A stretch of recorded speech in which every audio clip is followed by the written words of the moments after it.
Hello friends, welcome to RTA railway toppers একাডেমিতে তোমাদের সকলকে স্বাগত জানাই। তো আজকে তোমাদের জন্য আরও একটি রেলওয়ে পিওয়াইকিউ জিকেজিএসের ক্লাস নিয়ে চলে এসেছি। খুবই গুরুত্বপূর্ণ 25টি প্রশ্ন নিয়ে আজকের এই ক্লাসে তোমাদের সাথে আলোচনা করব। তোমরা অবশ্যই ক্লাসে শেষ পর্যন্ত যুক্ত থাকবে, কারণ পরীক্ষায় প্রশ্ন তোমরা এই ক্লাসগুলি থেকে কমন পাবে। তো এই চ্যানেলের আগের 3টি ক্লাস এবং আমাদের যে আগের চ্যানেলটি রয়েছে নিত্যানন্দ একাডেমি নামে, তো সেই চ্যানেলে তোমরা দেখবে রেলওয়ের 11টি ক্লাস তোমাদের জন্য আগে থেকে আপলোড করা রয়েছে। তোমরা যদি সেই ক্লাসগুলিকে না দেখে থাকো, সেই ক্লাসগুলিকে অবশ্যই দেখে নেবে। তো সেই ক্লাসগুলির লিঙ্ক তোমরা এই ভিডিও ডেসক্রিপশন বক্সে পেয়ে যাবে। তোমরা সেখান থেকে সমস্ত ক্লাসগুলিকে দেখে নিতে পারবে। তো চলো এবার আজকের ক্লাসটিকে শুরু করা যাক। চলো প্রথম প্রশ্ন কী রয়েছে দেখে নেওয়া যাক। প্রথম প্রশ্ন রয়েছে, দেখো, চেরনোবিল পারমাণবিক দুর্ঘটনা কত সালে হয়? তোমরা দেখো এই প্রশ্নটি এসেছে আরআরবি এনটিপিসি 2021 সালের পরীক্ষায়। তো অপশানগুলো কী রয়েছে দেখো, 1986, 1987, 1984 নাকি 1985। তো কত সালে হয়েছিল চেরনোবিল পারমাণবিক দুর্ঘটনা? তো এই প্রশ্নের সঠিক উত্তরটি হয়ে যাবে 1986 সালে। চলো এই সম্পর্কে বিস্তারিত তথ্য দেখে নেওয়া যাক। চেরনোবিল পারমাণবিক দুর্ঘটনা ঘটে 26 এপ্রিল 1986 সালে। এটি ইউক্রেনের তৎকালীন সোভিয়েত ইউনিয়ন চেরনোবিল পারমাণবিক বিদ্যুৎ কেন্দ্রে ঘটেছিল। 4 নম্বর রিঅ্যাক্টর বিস্ফোরিত হয়, যা ইতিহাসের সবচেয়ে ভয়াবহ পারমাণবিক দুর্ঘটনাগুলোর একটি। দুর্ঘটনার ফলে কী হয়েছিল দেখো, দুর্ঘটনার ফলে ব্যাপক পরিমাণে তেজস্ক্রিয় ছড়িয়ে পড়েছিল, যা ইউক্রেন, বেলারুস, রাশিয়া এবং ইউরোপের অন্যান্য অঞ্চলে প্রভাব ফেলে। 2 নম্বর প্রশ্ন দেখো, বিশ্বের কোথায় নোবেল মিউজিয়াম অবস্থিত? এই প্রশ্নটি এসেছে এনটিপিসি 2021 সালে। তো অপশানগুলো দেখো, সুইডেন, স্টকহোম, ডেনমার্ক নাকি লন্ডন। তো কোনটি হবে সঠিক উত্তর? যারা পারবে অবশ্যই উত্তর কমেন্ট করে জানাও। তো এই প্রশ্নের সঠিক উত্তরটি হয়ে যাবে স্টকহোম। বিশ্বের কোথায় নোবেল মিউজিয়াম অবস্থিত? স্টকহোমে। তো বিস্তারিত দেখো, নোবেল মিউজিয়াম 2001 সালে সুইডেনের স্টকহোম শহরে প্রতিষ্ঠিত হয়। এটি স্টকহোমের পুরাতন শহরে অবস্থিত। এখানে নোবেল পুরস্কার প্রাপ্ত ব্যক্তিদের জীবন, কাজ এবং নোবেল পুরস্কারের ইতিহাস সম্পর্কে প্রদর্শনী থাকে। আলফ্রেড নোবেলের স্মরণে এই মিউজিয়ামটি তৈরি করা হয়েছে। 3 নম্বর প্রশ্ন দেখো, আইএসআই এর পুরো নাম কি? Inter service intelligence, Intra service intelligence, international space intelligence নাকি ইন্টারন্যাশনাল সায়েন্টিফিক ইনফ্রাস্ট্রাকচার। তো কোনটি হবে সঠিক উত্তর? প্রত্যেকে সঠিক উত্তর কমেন্ট করে জানাও। তো আইএসআই এর ফুল ফর্ম হয়ে যাবে ইন্টার সার্ভিস ইন্টেলিজেন্স। 4 নম্বর প্রশ্ন দেখো, কান্দারিয়া মহাদেব মন্দির কোথায় অবস্থিত? ওরছা, খাজুরাহো, উজ্জয়িনী নাকি দেওয়াস। তো কান্দারিয়া মহাদেব মন্দির অবস্থিত খাজুরাহোতে। এটি খাজুরাহো গ্রুপ অফ মনুমেন্টস এর অন্যতম একটি বৃহত্তম সুন্দর মন্দির। চান্দেলা রাজবংশের রাজা বিদ্যাধর প্রায় 1025 থেকে 1050 খ্রিস্টাব্দ এর মধ্যে এই মন্দিরটি নির্মাণ করেন। এটি শিবকে উৎসর্গীকৃত একটি মন্দির এবং এখানকার স্থাপত্য অত্যন্ত শৈল্পিক এবং সূক্ষ্ম। মন্দিরের সূক্ষ্ম ভাস্কর্য এবং কারুকার্য রয়েছে, যা খাজুরাহোর অন্যান্য মন্দিরের মতোই বিখ্যাত। তারপরে দেখো, ভেরি ভেরি ইম্পর্টেন্ট, 1986 সালে ইউনেস্কো বিশ্ব ঐতিহ্যবাহী স্থান হিসেবে ঘোষণা করা হয়। 5 নম্বর প্রশ্ন দেখো, রোহিঙ্গা মুসলিমরা কোন দেশের আদিবাসী? চীন, মায়ানমার, নেপাল নাকি ভুটান। তো এই প্রশ্নের সঠিক উত্তরটি হয়ে যাবে মায়ানমার। রোহিঙ্গা মুসলিমদের সম্পর্কে গুরুত্বপূর্ণ তথ্যগুলি দেখে নাও। রোহিঙ্গারা মূলত মায়ানমারের রাইখান বা আরাকান রাজ্যের বাসিন্দা। তারা একটি জাতিগত সংখ্যালঘু গোষ্ঠী, যারা আরবি, ফার্সি এবং বাংলার প্রভাবিত একটি ভাষায় কথা বলে। মিয়ানমার সরকার রোহিঙ্গাদের নাগরিকত্ব স্বীকার করে না, ফলে তারা রাষ্ট্রহীন জনগোষ্ঠী হিসেবে পরিগণিত হয়। 1917 সালে মায়ানমারের সেনাবাহিনীর নির্যাতনের কারণে লাখ লাখ রোহিঙ্গা বাংলাদেশে পালিয়ে আসে, বিশেষ করে কক্সবাজার ও টেকনাফে আশ্রয় নেয়। জাতিসংঘ রোহিঙ্গাদের উপর চালানো সহিংসতাকে গণহত্যা, মানবাধিকার লঙ্ঘন হিসেবে চিহ্নিত করেছে।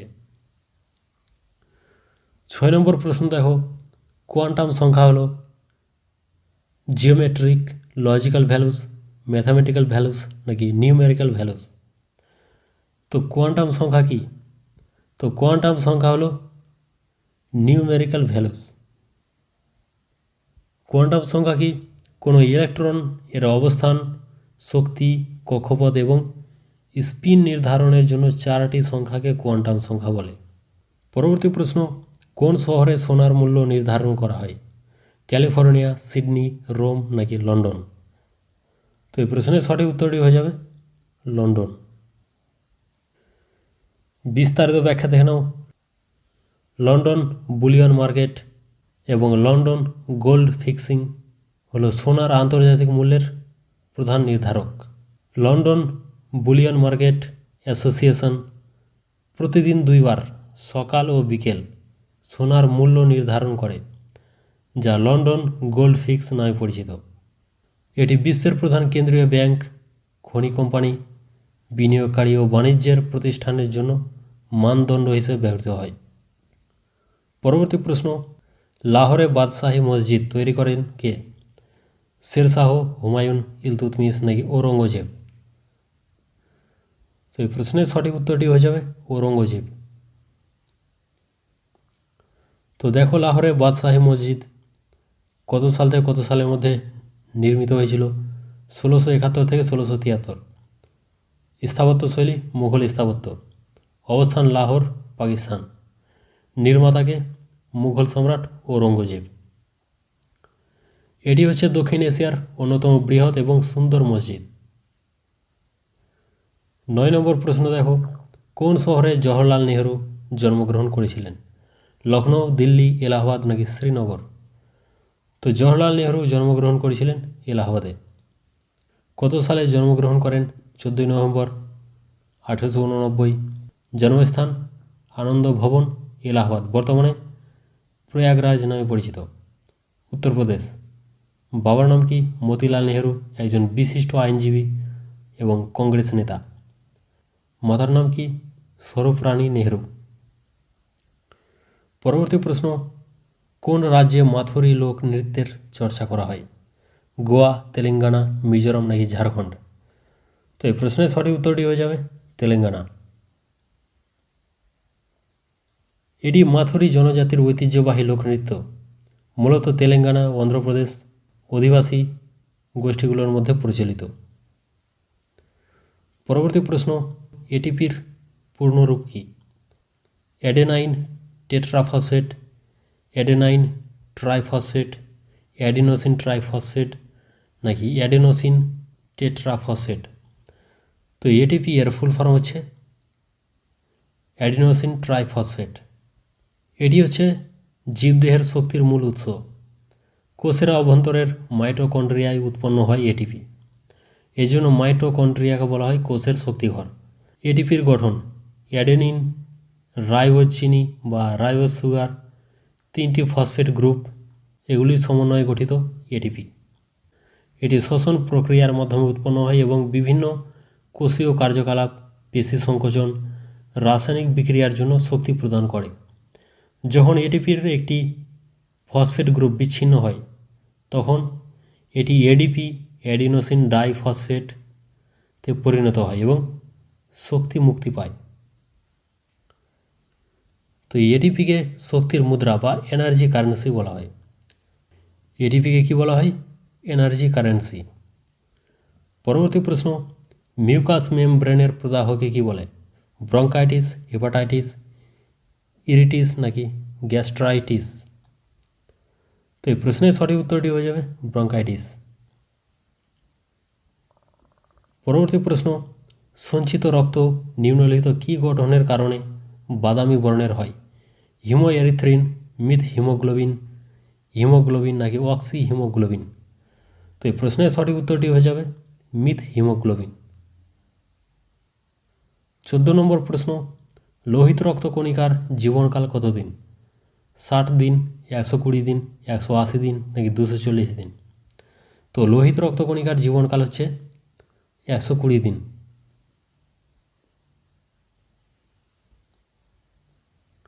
মানুষের মস্তিষ্কের ওজন কত? মোট শরীরের ওজনের 2%, মোট শরীরের ওজনের প্রায় 8%, নাকি শরীরের ওজনের প্রায় 12%, নাকি শরীরের মোট ওজনের 15%? তো এই প্রশ্নের সঠিক উত্তরটি হয়ে যাবে শরীরের মোট ওজনের 2%। পরবর্তী প্রশ্ন, শরীরের কোন অংশে কর্নিয়া ও রেটিনা পাওয়া যায়? কান, চোখ, হাতের তালু নাকি নাক? তো এই প্রশ্নের সঠিক উত্তরটি হয়ে যাবে চোখ। 17 নম্বর প্রশ্ন, থাইরক্সিনের সংশ্লেষণের জন্য কোন উপাদানটি অপরিহার্য? ম্যাঙ্গানিজ, আয়োডিন, লোহা নাকি দস্তা? তো থাইরক্সিন এর সংশ্লেষণের জন্য যে উপাদানটি অপরিহার্য সেটি হচ্ছে আয়োডিন। 18 নম্বর প্রশ্ন, হৃদস্পন্দন শনাক্তকরণে কোন যন্ত্র ব্যবহৃত হয়?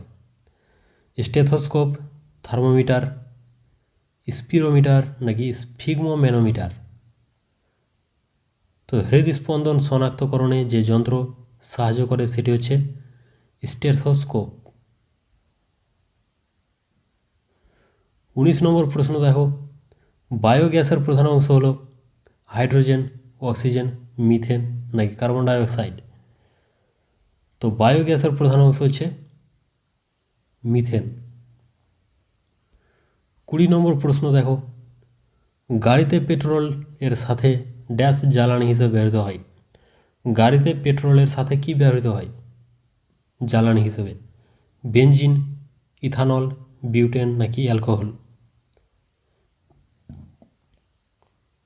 তো গাড়িতে পেট্রোলের সাথে জ্বালানি হিসেবে ব্যবহৃত হয় ইথানল।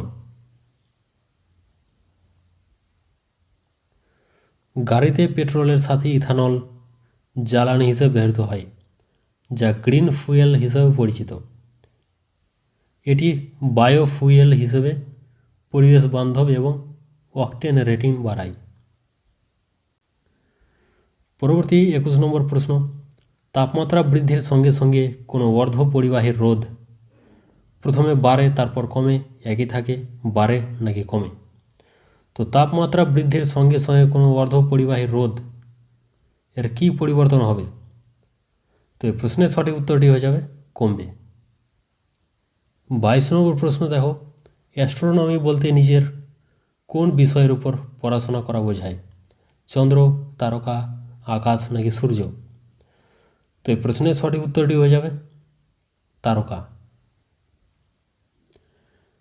নিচের কোন বলটি সংরক্ষিত বল নয়? মধ্যাকর্ষণ বল, ঘর্ষণজনিত বল, স্থির তড়িৎ বল নাকি স্থির চুম্বকীয় বল? তো কোনটি হবে সঠিক উত্তর? প্রত্যেকে সঠিক উত্তর কমেন্ট করে জানাও। তো এই প্রশ্নের সঠিক উত্তরটি হয়ে যাবে ঘর্ষণজনিত বল। তো সংরক্ষিত বল কি? সংরক্ষিত বল এমন একটি বল যার ক্ষেত্রে কাজ সম্পূর্ণভাবে পাথের উপর নির্ভর করে এবং এটি বন্ধ পথ অতিক্রম করার পর মোট কাজ শূন্য হয়ে যায়। সংরক্ষিত বলের উদাহরণগুলি দেখো, মধ্যাকর্ষণ বল বা গ্র্যাভিটেশনাল ফোর্স, স্থির তড়িৎ বল বা ইলেকট্রোস্ট্যাটিক ফোর্স, স্থির চুম্বকীয় বল বা ম্যাগনেটিক ফোর্স। তো অসংরক্ষিত বল কি?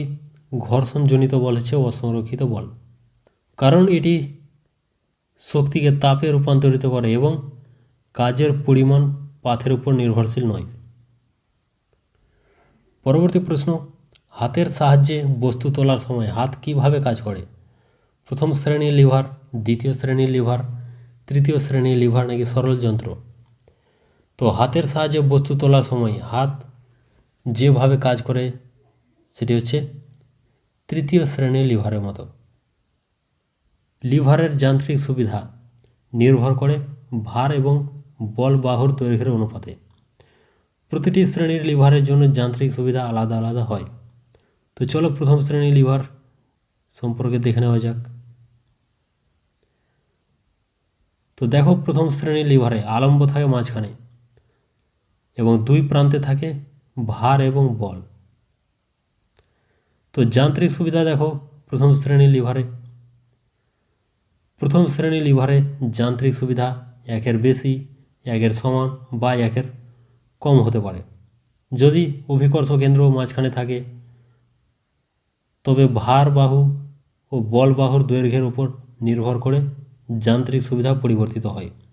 তো প্রথম শ্রেণীর লিভারের কিছু উদাহরণ দেখে নাও। ঢেঁকি, পেরেক তোলার যন্ত্র, বেলচা, কাঁচি, সাঁড়াশি, কোদাল। দ্বিতীয় শ্রেণীর লিভার দেখো, আলম্ব থাকে শেষ প্রান্তে এবং বল থাকে শেষ প্রান্তে আর ভার থাকে মাঝখানে। তো দ্বিতীয় শ্রেণীর লিভারে দেখো যান্ত্রিক সুবিধা সবসময় একের বেশি হবে। তো কোন শ্রেণীর লিভারের যান্ত্রিক সুবিধা সবসময় একের বেশি হবে? দ্বিতীয় শ্রেণীর লিভারে। তো দ্বিতীয় শ্রেণীর লিভারের কিছু উদাহরণ দেখে নাও। এক চাকার হাতগাড়ি, ছিপি খোলার চাবি, জাঁতি, নৌকার দাঁড়। তৃতীয় শ্রেণীর লিভার সম্পর্কে দেখো, বল থাকে মাঝখানে এবং আলম্ব এবং ভার থাকে শেষ প্রান্তে। তো তৃতীয় শ্রেণীর লিভারে দেখো যান্ত্রিক সুবিধা সবসময় একের কম হয়। তৃতীয় শ্রেণীর লিভারে যান্ত্রিক সুবিধা সবসময় একের কম হয়।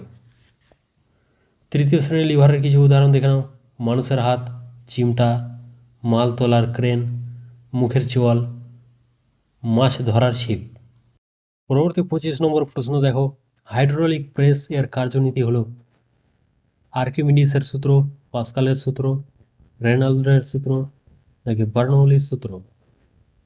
তো হাইড্রোলিক প্রেস এর কার্যনীতির ভিত্তি হলো পাস্কালের সূত্র।